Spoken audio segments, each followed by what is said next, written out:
And welcome to the football show brought to you by KG Law.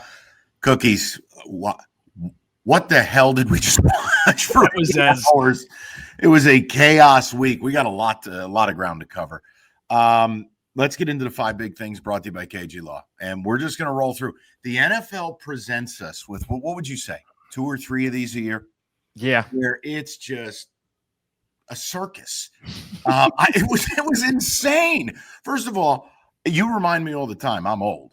I've never seen in 3 minutes, I've never seen in the same week 2 field goals blocked and returned for TDs, much less to win games, much less like in earshot of each other. Chaos. Total chaos. I counted 9 defense and special teams touchdowns today. And you're right. When you got multiple blocked field goals going for scores back to back, seemingly within seconds of one another, like, what was that? But here's what I want to say is, like, obviously you and I both, we do college football with Cash the Ticket. Obviously we emanate from Detroit, so college is big out here. I think people conflate college and pro like they're anywhere near. The rules do not apply. In college, you can overcome so much. In the NFL, the margins are razor thin. We get comfortable going, no way team A can lose to team B. Oh, really? We had an unforgivable loss in this league. We're going to get to that. But, like, what was the record of the teams that got a defensive touchdown? I bet you – hold on. Actually, I'll give you the answer because my mind is flying. Well, I got it right in front of me. No. The Jets are the only one to lose, aren't they? Yeah. The Jets are the only loser of the bunch. They're the Jets. That's what they do. But so 8-1, if you get that type of game flipping play in the NFL, it's game over. I mean, it's insane. 9 defensive touchdowns. All right, so go to number 2. What we learned today. We also learned apparently Jordan Davis hates gamblers. First of all, look, we're going to get to Eagles and Rams in depth, but the fact that the Eagles blocked the Rams twice, but they block a game-winning field goal, and then for no reason with no time on the clock return it, mind you, 27-26, Rams are catching 3.5. It didn't matter what happened on that field. It didn't matter. Fall down. And then Jordan Davis, like, somebody catch him. Jordan Davis, 500 pounds. Tackle him. Hey, he lost a lot of weight in the offseason. You watch your mouth. He's much quicker this year. He chased down quarterbacks. Clearly. Listen, bottom line, that was horrific. And I'm sorry. If you bet the Eagles, you were an idiot today. But whatever, idiots get rewarded in life all the time. I mean, who are we kidding? Look at Hollywood. And that brings us to second of the 5 big things. Who won the day on the short list? The Eagles. They couldn't do anything in the first half today, Mike. They had 33 yards of offense, yet they go 26-0 unanswered and find a way to win, which is something they continue to do. No, and look, you got to give your flowers. Do I think the Eagles are as good as last year's team? I don't. The running game is not right. But Jalen Hurts, this is what I like, Jim. Jalen Hurts at a certain point in that game, they had to say, look, this game's on you now. You know, they're going to throw it 30 times. Yep. You know, Barkley, 18 for 46. Ugh. And, you know, you're sitting there, you can't cover Nakua. It's on you. And what he does is it's not sexy. It doesn't look perfect, but he's a winner. This has been a winner at every stop of his life. And some guys just have it, right? Like last week, didn't we do the Baker Mayfield conversation? Yep. Oh, by the way, did it again. But, like, that's the separator. They have a winning culture, a winning DNA. Flip the script, right? Like what we learned today, Atlanta can't be trusted. They're not ready to take their diapers off. They still have to have the Snuggies on. You thought you were going to jump in the pool with a swimsuit. You're not, because you may poop in the pool. That's what they did today. The Eagles, that's that championship medal. A 26-0 run in this league at any time. It's impossible. And the Rams, Jim, let me ask you if I'm crazy. I understand they lost the game. But is it wrong that in a lot of ways I'm still very impressed with the Rams? To go into Philly, to play the way they did, you can clean up this special teams issue. 2 blocks and one of them going back. I view that as a little bit, out there. There's a lot of ways to look at it, right? Like they should have executed on field goals. I mean, it's one thing if the guy misses wide left or wide right. You should be able to get the kick off clean, and they couldn't twice in the fourth quarter. Rams should have won the game. Now, there's woulda, shoulda, couldas, and it's why the Eagles, 19 of their last 20 games have been wins. Yeah. I know they haven't looked good. I know we could have a conversation about it, But Mike, the personnel's still there from the team that did it last year, at least offensively. I don't think the offense is going to look this bad all season. And while they're not playing well, they're still winning. They won the day. Another team I'd tell you that won the day, the Colts. Chargers. Oh, you want to go Chargers first? I thought you were going to be all over your boy Indiana Jones. All right, Indiana Jones MVP candidate. Do the Charger thing first, because I was really impressed. Like, Chargers, you want to talk culture? You want to talk about the antithesis of what we talk about with Atlanta, which is a losing culture, a losing DNA. Dude, Harbaugh's Thanos. What did it cost me? Everything. It did. But the dude is Thanos. Like, Harbaugh can flat coach, and you can see the Chargers. Think about the Brandon Staley era of Charger football. They lose that game 11 out of 10 times. That's not even mathematically possible, but you know what I'm saying. He would have found a way. Yes. This is a game they win. And Jim, this game flipped because we talk about the margins. They fumbled a kickoff. Unforgivable. They had offensive line injuries. Najee Harris, rest in peace. That's an Achilles. And I'm not a doctor, but come on. He's done. And they just battle. And I absolutely love Justin Herbert taking a baseball bat to Ryan Clark's head for that asinine take. Justin Herbert just does it again. They make the winning play. They beat a division rival. First 3-0 start in 23 seasons, winning 23-20. Herbert's a bit of an enigma, right? Like, I think at one point you could call him the most overrated and underrated quarterback simultaneously because the talent's there. He needs more of those moments. And Mike, they now have wins over Kansas City and Denver. They're in first place in the division with the head-to-head early. And Herbert, without a run game, made plays in this one. The touchdown he threw to Keenan Allen, where he's rolling left and throws that contested ball. First of all, the arm strength to get it there, to execute the throw. He has other world gifts. And if they're going to put it together this year, they're going to win the division, and they're going to be a real threat. And I know one of us picked the Chargers to win the division. Who would that be? It's not the guy wearing a toupee, I can tell you that. I'm kidding. It's natural and it's beautiful. No, and look, here's my thing with the Denver thing. I still have questions with this defense because when it's chips down and you needed a stop, a top 5 defense gets a stop. Yep. They didn't. And look, last week they let the Colts, who apparently are now the greatest show on turf. Look, there's something not right with this Bronco defense that was supposed to carry the day. And look, Bo Nix can still be gritty and gutty. Not good enough. At one point in the game, I think he was 13 for 25. It's not good enough. Sean Payton's drawing up easy throws. Elite screen game for them.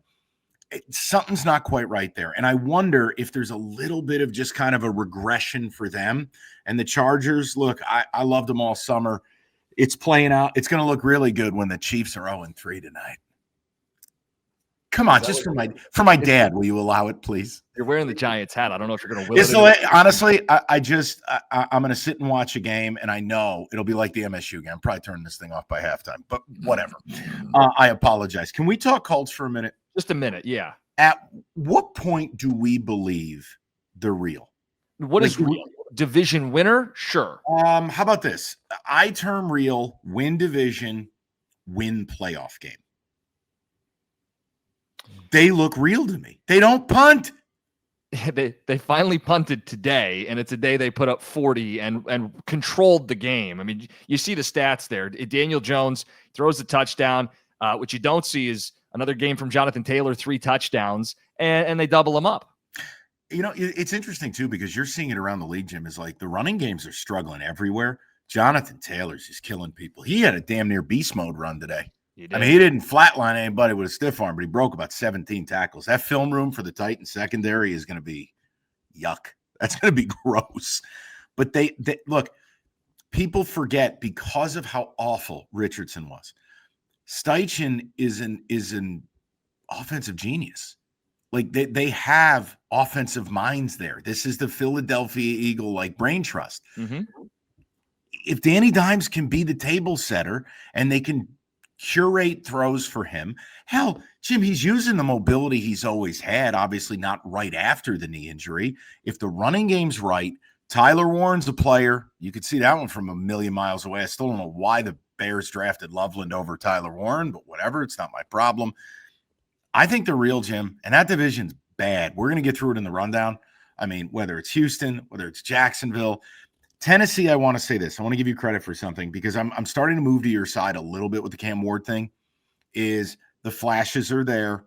I have grave concerns about Callahan being his head coach, but Cam Ward showed some nice things today. And I can like, you can future cast it working, but it's I got concerns about that staff, and I also have concerns will they be there. But yes, the three biggest winners of the day to me, outside of just being happy for people in Cleveland because they should be 2-1, it would be the Eagles, it would be the Colts, and it's absolutely my LA Chargers. In Harbaugh, we trust. All right, third big thing, the unforgivable loss. Mike, yes, you already alluded to it with Cleveland picking up a win. It's an unforgivable loss for the Green Bay Packers. As Micah Parsons put it post-game, sometimes you shit the bed. That's a real quote. There's Shakespeare and there's Micah Parsons. They're really the same person. That, for me, it's unforgivable because, look, I'm not mad if you go on the road against the number one defense in football and you win ugly. Not mad. To be up 10-0 late and you blow that lead where Jordan Love had a brain dead moment. There's no other way to put it. That's an egregious interception, but work with me. So you end up tied. Fine enough.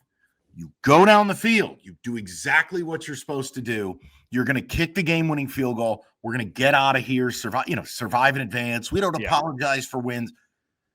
The kick gets blocked. Okay, fine enough. So even then, fine enough. To let Joe Flacco, who's got a cigarette hanging out of his mouth, and he's in a wheelchair, go down the field and beat you when you're attempting to be the number one seed, it will shock me if they are not. This is like being on your deathbed and you're just ruining all of your mistakes. It is the most unforgivable loss you'll see all year. Awful. Mike, they didn't do anything well in this game. 14 penalties, the most they've had in a game since 2010, right? There's no run game. Love sacked 5 times. And the pick he threw in the fourth quarter, Mike, this is the thing with Love. And I know you're higher on him than me. He does this stuff. Playoff games, big moments, I'm not going to defend that. You should have wheeled him out there with a piano and sunglasses singing Georgia. It was ridiculous. What do you think I'm going to do? Schlep for this guy? It was terrible. I tell you, this is who he is. He does dumb stuff. Okay. We're not going there. I could say he didn't play great. Damn near best QB in the league the first 2 weeks. This was bad. This was objectively bad. Here's the other. I just want to return to our theme of the day. Sound like Ralphie from A Christmas Story's teacher. Here's our theme. The margins. Look again. What did you say about the penalties? What did you say about the one mistake or a special teams breakdown? The Packers are one of the best teams in football. The Browns decidedly are not. The margins, man. This ain't Texas Tech, Kansas. And it is a stark reminder in week 3. That's a horrible loss. And listen, for our Detroit people watching, huge. That is a huge loss. Because, again, even if the Lions lose to the Ravens, that's one thing. That's a totally different thing. You ain't losing to the Browns. You better not. That's just hey, this was supposed to be the Pack, easy. Or, hey, they won ugly, let's get out of here. That was horrific. Now, you got something in here, by the way. Oh, can I offer one other thing? Yeah. One other thing, because I love one of your notes in here, and it's true. I'm not concerned about Jordan Love. I know you hate him. Established. I am concerned about Green Bay's run game. And I just do want to shout out Cleveland for two reasons. Any other week, they would have had the best uniform helmet combo. Loved it. It was amazing. Just wear those whole times. I don't know why they got to walk around like little cuties or those Clementine things with those orange helmets. Wear that every week. I loved it. And with that defense, look, they're filthy. They swarm you. And Myles Garrett, you ever notice we don't have to hear about Myles Garrett getting double teamed, but we always got to hear it about Hutch. Like Myles Garrett, pardon my French, Myles Garrett don't give a fuck. He's just going to kill you. Cleveland, they should be 2-1. But then again, they're the Browns. Okay, fireable offense by Jim Costa. I've waited all segment for this. Because you're normally Mr. Defender of coaches and analytics and aggression. Take me through this fireable offense. What game does this come out of? Look, I'm the guy giving you thumbs up. Go for it. This is we got some of those thumbs later. Down. We have some of those later. The disco is back. The analytics disco. Mike, this isn't the reason this team lost the game, but it is indefensible and it is reprehensible and it's of the highest order. It's about to be halftime in Indy, Tennessee. The Titans are looking to draw within a touchdown. It's 17-6. Okay. And they're setting up for a 57-yard field goal out of 2 different timeouts, one by them and one by delay a game. And they took a delay of game. How are you taking a delay of game with 2 timeouts? You can't get the field goal unit out on the field to kick it. Now, Mike, because they screw it up, they kick a 62, which they miss. The Colts get it with great field position. They score. It's a 6-point swing. Instead of drawing within 1 score, it's now 20-6 at the half. And you already are asking a lot of a rookie quarterback, but now he's got to come back down 2 scores. Just reprehensible. I mean, that's a fireable offense. So what I want you to do, flow chart, Callahan. Yep. I'm telling you, and talk to people who cover the league. I don't think he's long for this. I don't see it. And you're right, fireable offense. All the jokes I make about some of the analytics stuff and whatever. No, come on, man. And here's the other thing: you take the delay game on the 57. You know what I'm doing? I'm punting. Yeah. Hey, we make jokes about kickers being cyborgs, but not everybody's got one who can hit it from 62. You got a young team. You're on the fringes. You're in the mix. You're at home. Just fine. Don't double down on the stupidity, which they did. Now, what is this backup quarterback ranking? This is what we're doing? No. What I want you to do, I'm going to simplify this. We had 5 backup quarterbacks play today. Yeah. Give me the best.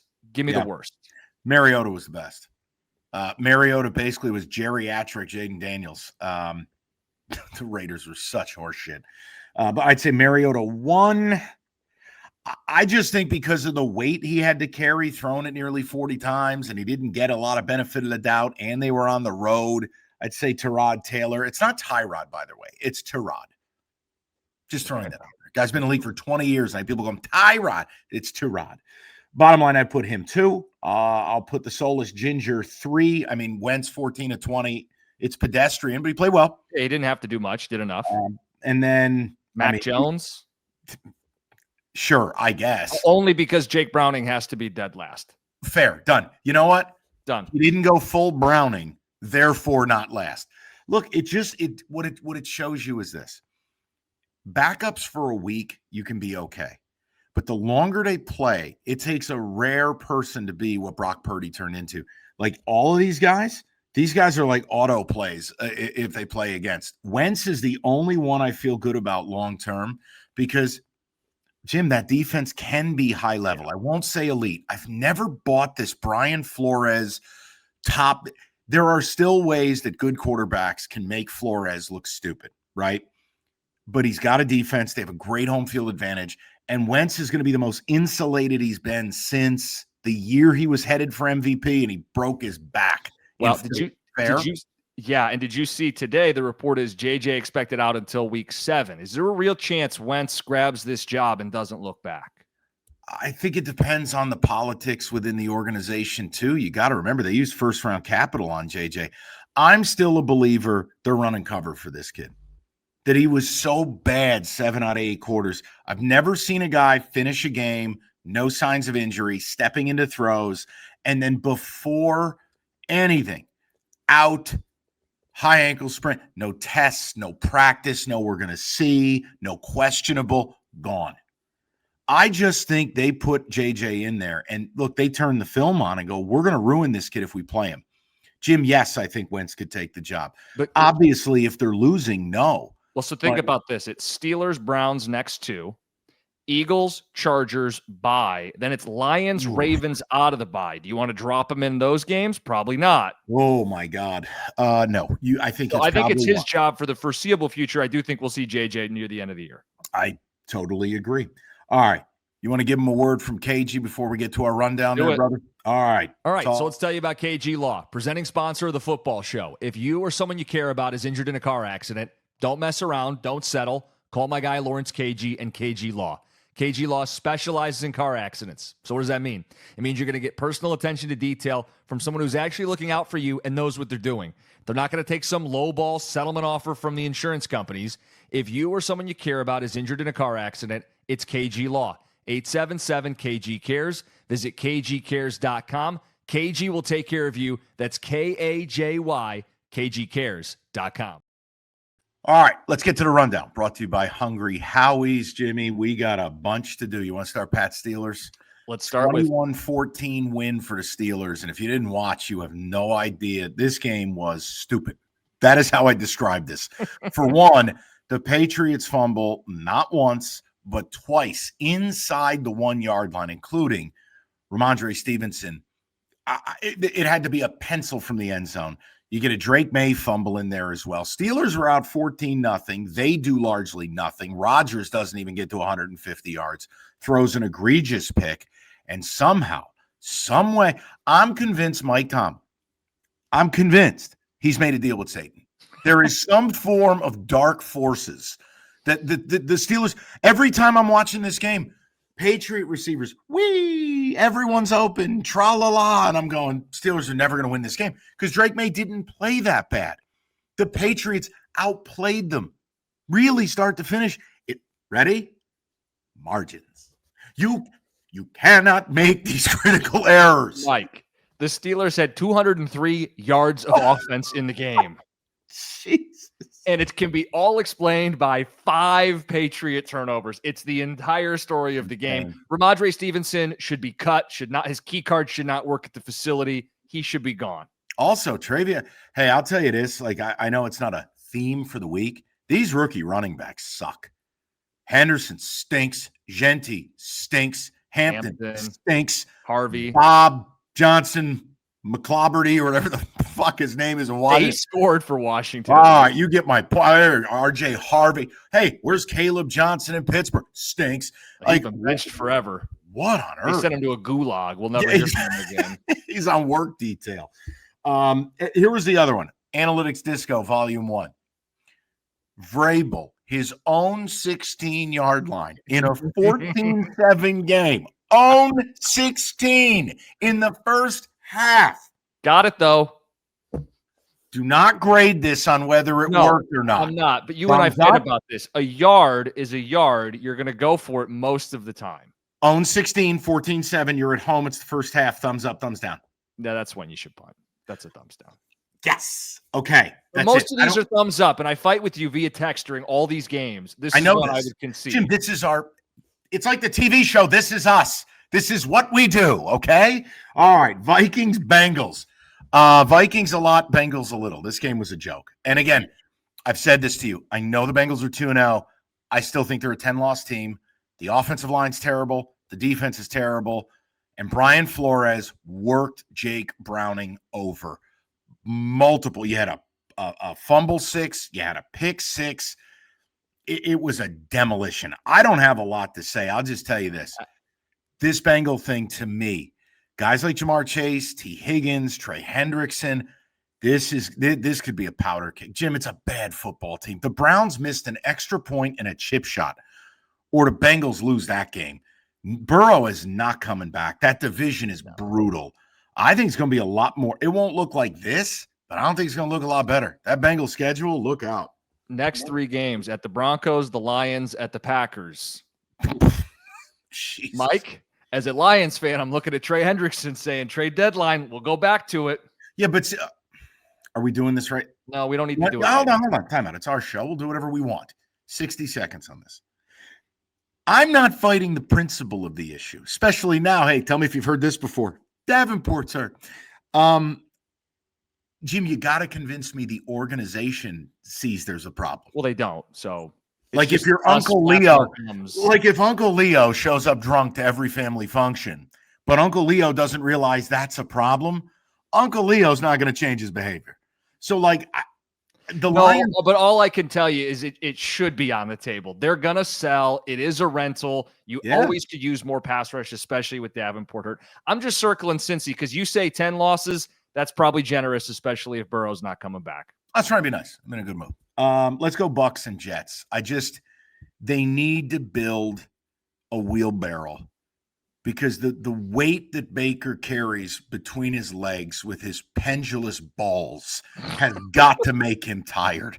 Mayfield does it again. The Bucks are trying to go up 9. They're up 26-20. They get a field goal blocked. Of course it goes back for a touchdown.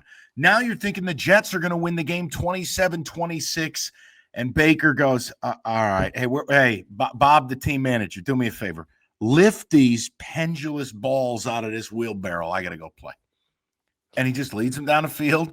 By the way, was there any doubt? Was there any doubt when they gave up that field goal block for a touchdown? I had no doubt they were going to win the game. There is also no doubt. I wish they would wear those jerseys every week. Yeah, gorgeous. The creamsicles, they're gorgeous. And when the team's winning, they look nasty. Now, when they were dog shit and they have like Steve DeBerg as their quarterback, you're going, oh my God, dude, go back to these. These things I love those things. Bruce the Buccaneer rocks. And it's a sports logo you can't wear in public. That color scheme matches exactly nothing. Where are you going with 3 shades of Clementine? Nowhere. But look, the Bucs, they've got moxie, but let me say this, because I know I'm a Baker slapdick. They got to be more professional. These little saving things from the fire each of the first 3 weeks, how about play better so it's not in the fire? It was the Jets. You were up 20-6. Be better, guys. At the same time, they don't have Tristan Wirfs, and they've thrown their center out to left tackle, who's not played well, Barton. They should be getting Wirfs back as early as next week. Now, the other problem is Mike Evans left with a hammy injury, so it may be. My point is, while you're nicked up and dinged up and it's early in the season, all right, just survive. The same thing as the Eagles. Just find ways to get some wins here and build up enough to have a home playoff game or more. I need 60 seconds or less on this next game because honestly, I wanted to put a bullet in my television anytime it came on. Jags Texans. Sloppy mess. What? This is a case study. How can I destroy my franchise quarterback in 4 easy steps? Between Lawrence and Stroud. Look, CJ, we know the problem. They have no running game. That offensive line, he's pressured on almost 50% of third downs. Trevor Lawrence, I got nothing, man. The interceptions, what? And oh, by the way, for the Jags, are you as tripped out as I am? Is Brian Thomas okay? Like Travis Hunter, okay, he's a rookie. Brian Thomas was a stud last year. This guy looks like he's on Quaaludes. He's not even running routes. He had a 47-yarder on their go-ahead touchdown, and that was the only time we had even heard from him in the game. Exactly. And it's odd because he profiles. He's big, fast. He was super productive as a rookie. He's the one constant go-to guy it should be in that passing game. And you're right. I don't know. There was the body language and catch the ball, and now he was on the injury report with a wrist injury. There's something going on there. Big time. And the Travis Hunter thing, look, I'll raise my hand. I got it wrong. I really thought they were going to use him a certain way.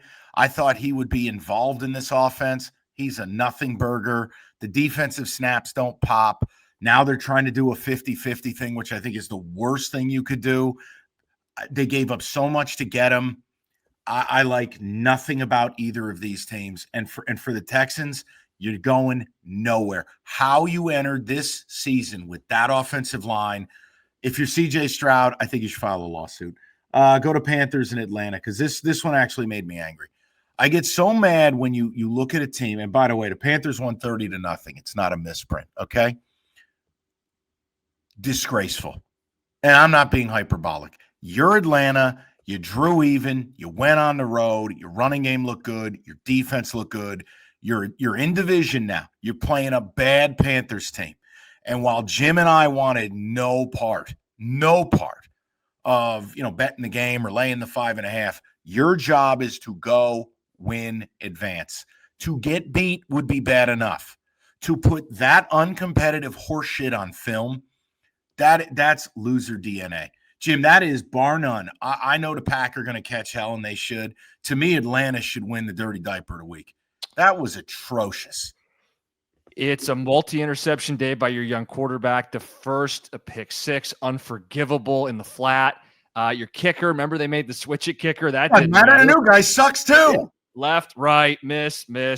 Also, shout out Bryce Young. Your lack of vertical caliber helped you. His shortness helped him turn that corner. The defender basically clotheslined air. And Bryce was down here going, and he just turned the car. I go, you got to be shitting me. But I look like a little kid on the field. But it just speaks to like teams that are ready to win and teams that aren't. Like Atlanta's a classic. Hey, before the season starts, all the systems are go. Yeah. You won 8 games last year with Kirk Cousins. The thought is, well, you could win 8, 9, 10 playoffs. Yeah. That's not no. All right. Let's go Commanders, Raiders, and we'll speed up a little bit because I know we got to talk a few other things. I just want to tell you this. Look, Raiders, dog water performance, weren't ready to play. This Ashton Genty thing, all I'm going to tell you is this. If you draft a kid that high and you have Chip Kelly as the OC, whoever you hire, you have to design your offense to around their abilities. Ashton Genty, 3 weeks into the season, has 3.1 yards a carry. They go long stretches without ever involving him. I don't understand the point. Why draft him? I'm not saying he should be setting records. This ain't Boise State. Jim, why draft him? If you are going to go drives plural without involving him, and it looks awful. Mike, the answer is the hat you're wearing. We've already watched this happen. If you draft Saquon Barkley thinking it's going to create a run game, you're wrong. Offensive lines create run games. Do you want to pull up Saquon's rookie year? He was a superstar. I'm just saying, at least it looked good. We were shit, but at least it looked good. What I'm telling you, offensive lines make run games, not the other way around. Running backs don't create their own holes. All right, I've heard that. Make your own. Figure it out. All right, Bears, Cowboys. Bears win 31-14. Because why? Chaos. I don't know if this was more about the Bears or more about the Cowboys. The Cowboy defense is some kind of special. And maybe we got everything we needed last week when the Giants dotted them up, but Caleb looked good throughout. Luther Burden, welcome to the party, dude. It's week 3. They unleashed him. Ben was in his bag with the reverses and the doot-to-doos. They got just enough from the running game. And again, that Cowboy defense, I mean, dear God, they help me.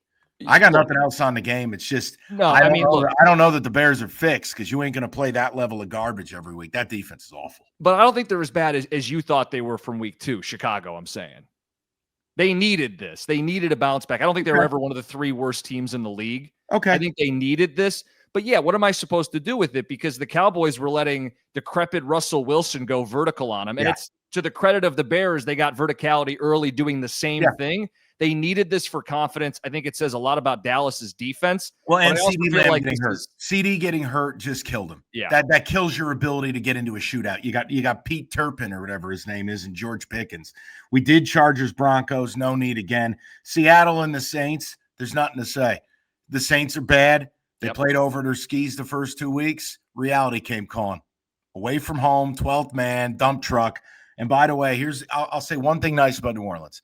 Best helmet uniform combo of the day. Elite. The all whites, crispy. The helmet, sick. And that concludes our Saints talk. They are atrocious. Niners, Cardinals. Marvin Harrison Jr. stinks. He dropped a wide open 80-yard touchdown. He's nowhere in the game plan.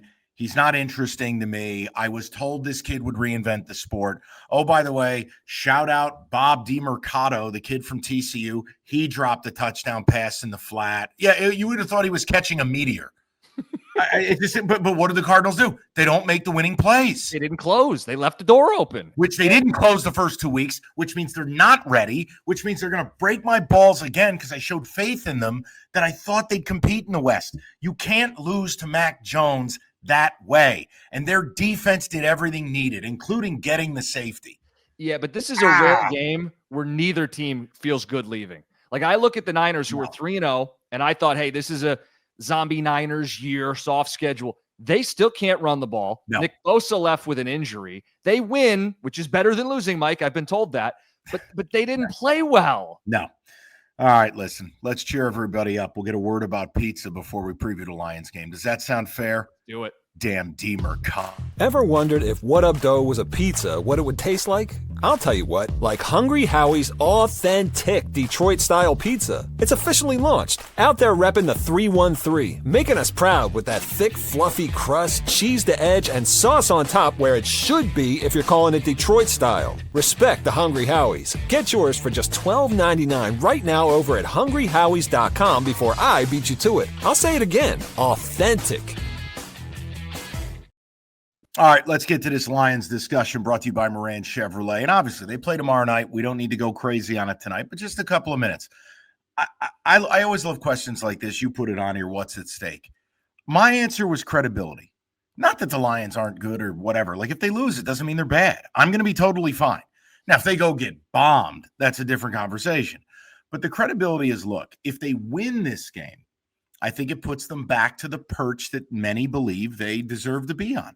But you have to beat quality to be with the quality. So that's it. But if it's a hard-fought game, you lose in the fourth quarter, you lose 31-24 or something, I'm not going to shit on the team.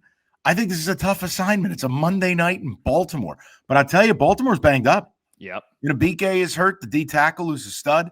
Yep. Van Noy's hurt. They got a couple injuries on the offense. Obviously, Isaiah Likely's been dinged up forever. Yeah, their fullback. Yeah. Hey, I like Ricard. Well, they use him. I know. It's like a big deal. 300-pound dude that catch passes. Yeah. I like him. Yeah. Do you believe credibility's on the line? Yeah, there's always credibility on the line. I don't want to take the air out of the room. I don't think it's defining if they win. This team's won 15 regular season games before. It's encouraging. It's good to win. It's not defining if they win. And a loss isn't devastating unless it's, a blowout or something. I hate to take the significance away from this, but it's just so early in the year. There's no Aleem McNeil. It is in Baltimore on the road. I don't think this is a defining game for the Lions, although you want to win this game and pick up some momentum. Do you agree, though, if they get flatlined, look bad, if it looks like the Packers 2.0, it's worth a conversation, or are you just totally dismissive? Well, yeah, I mean, if they lose by 20 points, I'm gonna look at it and go, what the hell's going on here? They gonna win the game? I think they're gonna lose in a shootout. I dig it. Okay, I'd be okay. I'd be okay with because that. Here's my thought. I think they're a good team, so I'd be totally fine with that. My thought is the side of the ball I trust is the offense. Yes. Week 2, I know it was against the Bears, but it looked like the Lions team I had watched before. It was as good as any Ben Johnson performance. It's clear they don't miss Ben Johnson, but I need to see a complete effort. And on defense, I don't know if I'm getting to Lamar. I don't know if I'm corralling Derrick Henry. I don't know if I'm winning a shootout in Baltimore. I expect them to lose, but I want to see him fight. The game was in December. I'd feel a lot better because, to your point, you'd have more of your D linemen healthy. I'm with you. I think it's a tough spot. All right, let's get a word from Moran Chevrolet, and we're on to question of the week and a Sunday night preview. September, truck month, Moran Chevrolet. Perfect time to elevate your tailgating game at Moran. Number one selling Chevy dealer and best game day start. The 26 Silverado Crew Cab 4x4. Lease one at Moran right now, $349 a month, 24 months. Or the 26 Equinox LT, $279 a month, 36 months. Guys, they got the best deals in town, MoranExpress.com, or you can stop by on Gratiot, just north of 15 Mile in Clinton Township. It's Moran Chevrolet, where you always get the best price period. Chevrolet, together, let's drive. All right, let's get to the C4 Energy question of the week. Obviously, C4 Ultimate in 3 flavors, frostbitten citrus, the tropical tundra frost, and then, yes, Jim, my favorite, cherry bomb frost. Anything cherry, I dig. Ever since I was a little kid, even like Fun Dip, like cherry. It's just delightful.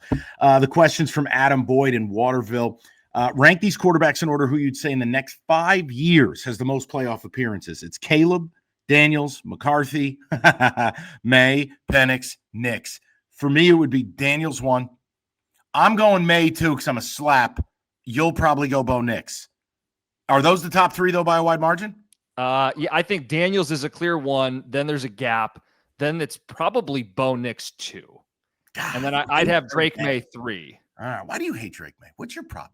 I got Drake May ahead of the other 3 dudes. Who hurt you?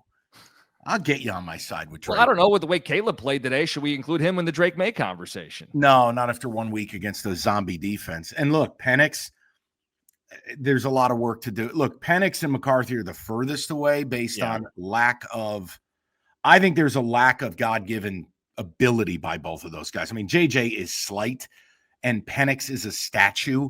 Those things are going to hurt. Like, if you're a quarterback, you can't be eternally banged up. There's a physical profile. Caleb has this God-given ability. He's just a little bit of a bird brain. The other 3 guys, look, Bo Nix I worry about because he's already 50. He's a step from getting discounted breakfast. But in the next 5 years, Daniels. Yeah, but you're forecasting. He's with Sean Payton. He's already been to the postseason. He's just got a leg up on the other dudes. That's fair. I just I agree with you putting JJ and Penix near the bottom. JJ just needs live bullets. Like at Michigan, it was an underdeveloped passing game. Yeah. He got dropped in here and didn't look good in week 2 and now he's hurt. Like, he's just at the back of the line. All right, let me take care of some business. We're going to get to the Sunday night preview, and I need you to be nice. Just please, can I have a shred of hope? I need you to sell me this pen. You bullied me on our podcast, so I need you to sell me this pen, okay? Let me give you a word from C4, if I may. If you have a question for us, get to a participating 7-Eleven, look for the QR code at the C4 Energy display, scan the code, ask the question. For a list of participating 7-Elevens and contest details, 971theticket.com. C4 Energy, the energy you need. 200 milligrams of good caffeine and performance energy. Or if you do a radio show like me, 300 milligrams in the ultimate energy. You'll be ready to kick ass and take names. C4 isn't your traditional energy drink. Next level. Sugar-free, made for athletes, high-quality ingredients. Get C4 Performance or the ultimate at 7-Eleven. And remember, if you got a question for us, get to 7-Eleven. Find the QR code at the C4 Energy display. Jim, let's preview Sunday Night Football, brought to you by Crocodile Cloth. It is the Kansas City Chiefs laying 5.5 at the New York Football Giants. NBC has promoted this as the Big G Bowl. Now, I want to remind you, my dad took a walk to clear his head after Giants-Cowboys. Let me also state for the record, my dad did not want to take a walk. My dad had already gone for his walk on Sunday morning. There will be no walk, or my dad will probably get arrested. This game won't get over till midnight. You sat there and are like, you got to bet the Giants. You're Mr. Chiefs. I feel like this is some form of like Inception you're performing. No, this is knowing who I work with. You think the Chiefs are a bunch of frauds. Your Giants have a good D-line. Mahomes won't have time. Like, I feel like I'm giving you and your dad a pep talk that you would already give yourself. Okay, for the Giants tonight, Andrew Thomas is back. That's huge. Yeah. I think Andrew Thomas, obviously, he'll go to left tackle. What I'm interested in, Marcus Bowe, the kid they drafted out of Purdue, this is kind of like your Lions with Mahogany. We may have found a little something in the fifth round. Project guy, yeah. Marcus Bowe came in and was awesome after James Hudson did his best to destroy my football team. My fear is Spagnuolo. He's going to be sending heat, and Russell Wilson does not respond well to it. Then the Giants are also doing this weird little QB roulette. Here's the other problem. Shane Bowen, the Giants defensive coordinator, is a horse's ass. I mean, I don't understand how you get all these pass rushers and you're playing this soft cover, loose zones. Dexter Lawrence even called himself out this week because I think everybody was calling him out. Dexter's been fine. But when Dex is right, he treats guards and centers like end tables. He picks them up and moves them. I think it'll be a low-scoring, ugly game. No worthy for the Chiefs. Yeah. But, Jim, in what world are the Chiefs starting 3, Mike? Against a real defense. Chiefs are not starting 0-3. All right, but I don't know. They're not good. Well, then that's what I was telling you early in the week. All right, hold on. So you would take the 5.5. You think the Giants are going to play close tonight? You think it's like a 21-17 game? You should have bet that. That was my point to you. I think the Chiefs are going to take care of business tonight. I think there is more there than we've seen. Look, I think it's going to be lower scoring. The Chiefs take 8 million years to score. There's no explosiveness, but I worry about the Giants being able to sustain any form of drives because Russell Wilson gets that, and he can't, like, even if the pocket's clean, he operates like it's not. You know what it sounds like? It sounds like 20-13. How about 20-17? Can you just please? Come on. My dad can't be walking around in the dark. Come on. Fine. 20-13 for Jim. Give me here 21. The Giants are going to play tough tonight. I don't know why. Why? Because I need some level of joy, dude. I stayed up till it was 31-10 in the state game because all I heard was like, "Wow, you're old," and I wanted to just be like, "Jim, aren't you proud of me?" I stayed up until Joe Rossi's defense put me to bed, and now I'm going to tune in for this absolute nonsense. Come on, one time. Evan, tell him about Crocodile Cloth. Damn it. So let's tell you about Crocodile Cloth. It's your do-it-all solution for life's toughest messes. And for the grillers out there, this is the key. They've got the Crocodile Cloth grill. It's what you need if you love grilling, but you hate that cleanup. The Crocodile Cloth grill cloths are the perfect addition to your tailgate. They power through that sticky baked-on grease and food like it's nothing. Crocodile Cloth grill cloths can clean your cooler, your outdoor furniture, anything that gets messy at the tailgate. 10-inch by 15-inch, they stay wet, they do the job. These are a game changer. So, what you're going to do, you're going to go to crocodilecloth.com/football-show for a tailgate bundle and a free gift. Who doesn't like free? That's crocodilecloth.com/football-show for that free gift with the bundle. As they say at Crocodile Cloth, go ahead, get messy. I quit. That's the football show. I'm headed for disappointment watching. Good luck tonight, Mike. Football. Thanks, bud. Hey, just send my dad a nice text, will you please? Okay. The poor guy is in his feelings. Everybody enjoy your football. Jim will be with you tomorrow morning. I'll be with you tomorrow afternoon. Lions, Ravens, Monday night. That is week 3. It's the football show.